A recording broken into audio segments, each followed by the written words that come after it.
Very good morning, I bid to Dr. Asma. I am Gay Chow Mei, a student who is currently taking the subject BSD 308, Tropical Ecosystem and Climate Change. The topic of my presentation today is bottom trawling. In this presentation, I am going to discuss about the introduction and history of bottom trawling, types and components used in bottom trawling, how does bottom trawling works, impacts of bottom trawlings, and method to overcome the problem faced in bottom trawling. Bottom trawling is a dragging of fishing net along the seafloor by a boat. This method is favored by commercial fishing companies as it harvests large amount of captures in one fishing event.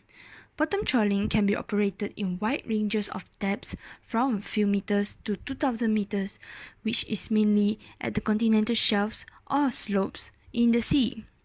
The main targeted species of bottom trawling are bottom-living fishes, such as groundfish, and semi-pelagic species, such as squids, shrimps, rockfish, and cod. Annually, 19 million tons of fishes was harvested through bottom trawling, which is about quarter of all wild-caught seafood. This method catch large amount of fishes compared to any other fishing method. Currently, there are still some countries that are still using this practice in international waters.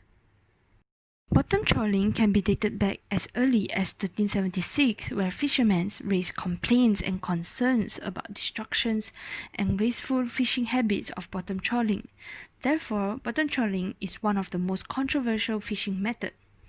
In the second half of the 20th century, as technology advances, there are decrease in fishes in shallow water. Therefore, bottom trawling have moved to the deep sea to obtain more captures. In this slide, it shows the components of bottom trawl. It consists of boat, warp wires, bottom trawl dowels, sweeps, breeders, headline rope, ground gear, and trawl net. The boat used in bottom trawling can range from small undecked boats which is powered by outboard engines up to large vessels with engines up to 8,000 horsepower and size up to 3,000 gigaton. The warp wires are used to connect the trawl net to the boat during bottom trawling. At each side of the trawl net, which is connected by the warp wires, have bottom trawl doors that keep the trawl net horizontally open during the tow. Trawl net that are used in bottom trawling is long and have funnel shape. This is to ensure adequate flow of water and the prevention of fish from escaping the net after being caught. At the end of the trawl net, it has a cord end that collects the captured fishes. The mesh size of the trawl net depends on the targeted species. The mouth of the trawl net is framed by headline and ground rope so that it can catch species living on the bottom of the sea. Bobby chains are attached at the bottom front part of the net mouth to ensure the net remains in contact with seafloor and to crush any hard objects in front of the net without getting the net snagged. There are many types of ground gears that can be used to increase the weight of the trawl net and to protect the netting from damage. Floats are also attached to the upper front of the trawl net to provide buoyancy and to ensure the mouth of the trawl net remains open during the tow. The extension of trawl net, the distance of vessel towing the net, the depth and speed of tow varies depending on the target species and the area being fished. Common type of horizontal opening of bottom trawls are beam trawling and auto trawling. In beam trawling, it is known as the simplest method where it keeps the mouth of the net held open by using solid metal beam. There are two solid metal plates which is welded to the ends of the beam. Beam trawling is mainly used in smaller boats around inshore to catch flatfish or prawns. Whereas for auto trawling, it has large rectangular auto boards which is used to keep the net mouth open. The auto boards can be made out of timber or steel. The trawl net is positioned in a way when there is hydrodynamic force acting on the net mouth, it will push outwards and prevent the net mouth from closing. In this slide, it shows designs and components of auto trawl and beam trawl. In auto trawl, it has two main warp wires connecting the boat to the trawl net, whereas in beam trawl, it has single main warp wire and two main breeders connecting the boat to the trawl net. Bottom trawling works when the trawl net are put into the sea. The trawl net will then sink to the bottom of the seabed and are dragged by the boat. The trawl dowels present at both sides of the trawl net will then disturb the seabed, creating clouds of muddy water to camouflage the trawl net and to scare the fishes. The trawl net generates noise which attracts the fishes. The fishes will then swim to the mouth net and enter the net. As the net is continuously trawled for a distance, the fishes in the net begin to tire and slip backwards of the net. Eventually, the fishes are caught in the caught end of the trawl net. The impacts of bottom trawling are resuspension and biogeochemistry, deep sea damage, loss of coral forests and sponges, extinction of species due to bug and non-selective harvesting. Bottom trawling stirs up sediments that are present at the bottom of the sea. These suspended solid plumps will then drift along the current from the source of trawling. Therefore, there will be an increase in rate of sediment in deep sea environment. The suspended solid plumps also increases the turbidity of the seawater, which eventually reduces the amount of light penetrating to the bottom of the sea. As the light penetration reduces, this will affect the production of kelp in the bottom of the sea.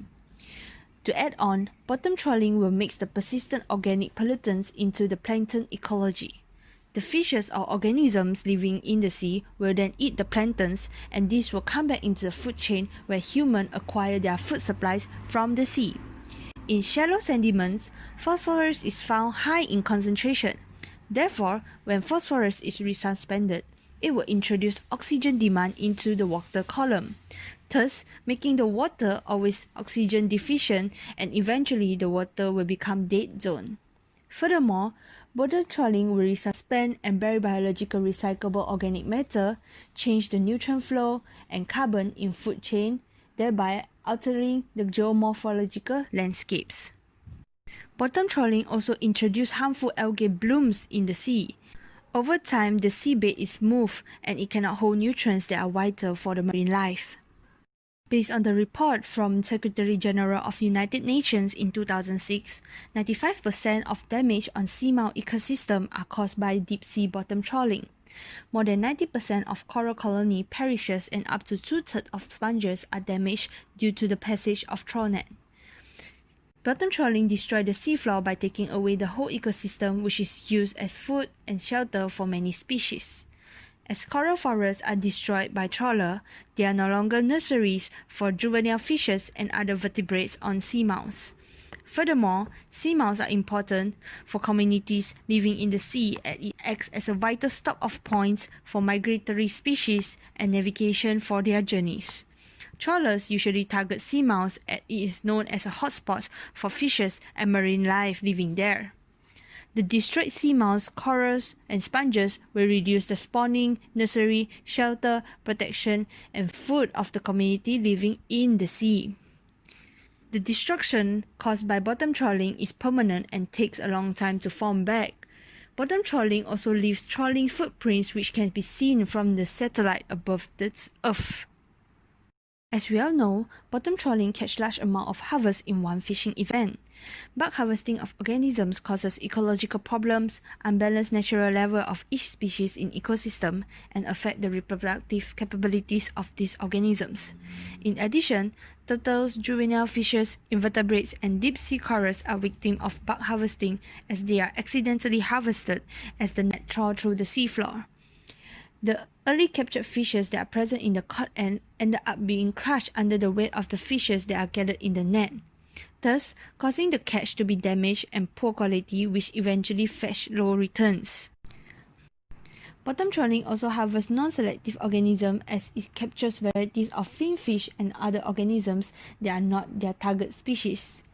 The non-target species will then be overfished by trawling when fishermen try to capture their targeted species. The unwanted catch from bottom trawling will be dumped back into the sea where they may be injured or dead. Bulk harvesting or non-selective harvesting by the bottom trawling will eventually cause extinction of the species. Methods that can be used to overcome the problems of bottom trawling are by installing turtle excluder devices, use larger match size of net in caught and in trawl net to reduce capturing small targeted species and unwanted organisms. And last but not least, the country's government should restrict locations that are allowed to do bottom trawling and implement policies to restore the abundance of fisheries and marine environment into a productive ecosystem. Here, these are the references that I have used for my presentation.